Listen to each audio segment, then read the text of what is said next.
जैसे ही movie start होती है हमें दो बाइकर्स स्टंट करते हुए दिखाए जाते हैं। दोनों बाप बेटा थे। बेटी का नाम जॉनी होता है और स्टंट करते करते जॉनी की बाइक का बैलेंस आउट हो जाता है और वो गिर जाता है। शो से फारिग होने के बाद जॉनी के फादर गुस्से से कहते हैं, देखो आज तो ऐसा हो गया, लेकिन आइंदा तुम अपना फोकस पूरा का पूरा अपने काम पर रखना। वो घर जाता है तो उसकी नजर नीचे गिरे हुए एक पेपर पर पड़ती है। जब वो उठाकर उसे पढ़ता है तो उस पर ही क्लियरली लिखा होता है कि उसके फादर को चेस्ट कैंसर है। वो काफी परेशान हो जाता है और अपना ध्यान इधर उधर लगाने के लिए वो अपनी बाइक को रिपेयर करने के लिए चला जाता है कि तभी वहाँ पर एक बूढ़ा आदमी आता है और कहता है कि जॉनी, मुझे तुम्हारी बाइकिंग स्किल्स काफी अच्छी लगती हैं और हो सकता है कि किसी दिन तुम मेरे लिए भी काम करो। जॉनी उससे पूछता है कि अच्छा, क्या आपका भी कोई शो है? तो वो कहता है कि हाँ, दुनिया का सबसे बड़ा शो। उसके बाद वो उससे कहता है कि तुम्हारे फादर को कैंसर है ना? तो जॉनी हैरान होकर पूछता है कि आपको किसने बताया? वो कहता है, इस बात को छोड़ो, मैं तुम्हारे फादर को बिल्कुल ठीक कर सकता हूँ, लेकिन इसके बदले में तुम्हें मेरी एक बात माननी पड़ेगी। जॉनी उससे पूछता है कि चलो बताओ,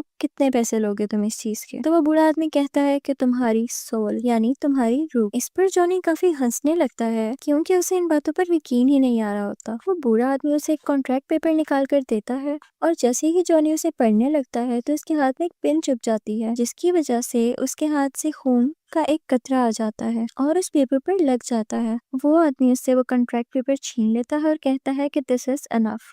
उसके बाद सीन चेंज होता है और हमें जॉनी बेड पर नजर आता है। उसे लगा था कि शायद ये उसका ख्वाब हो सकता है। जॉनी घबराया हुआ अपने फादर के पास जाता है और कहता है कि डैड, आप ठीक हैं क्या? तो उसके फादर आगे से कहते हैं कि मैं कुछ दिनों से बहुत अजीब महसूस कर रहा था। अपनी बीमारी की वजह से मैं काफी वीक होता जा रहा था, लेकिन न जाने आज सुबह ही मुझे डॉक्टर ने बताया कि मैं बिल्कुल ठीक हूँ और मैं खुद को भी हेल्दी फील कर रहा हूँ। तभी वो अपने स्टंट के लिए निकलने लगते हैं तो जॉनी को भी साथ जाने का कहते हैं, लेकिन देखते हैं कि जॉनी तो कहीं और बिजी है। अपने फादर के पूछने पर वो बताता है कि मुझे एक लड़की अच्छी लगती है, उसका नाम रॉक्सी है और उसके फादर उसे दूर भेजना चाहते हैं, तो मैं उसके साथ जाना चाहता हूँ, उसे यहाँ से लेकर। वो अपने फादर से कहता है कि आखिर कब तक मैं इस बाइक पर स्टंट्स करता रहूंगा, मैं कुछ नया करना चाहता हूँ। ये सुनते ही उसके फादर उसे एक चाबी देते हैं और ये चाबी उस बाइक की होती है जिसे बचपन से जॉनी चलाना चाहता था।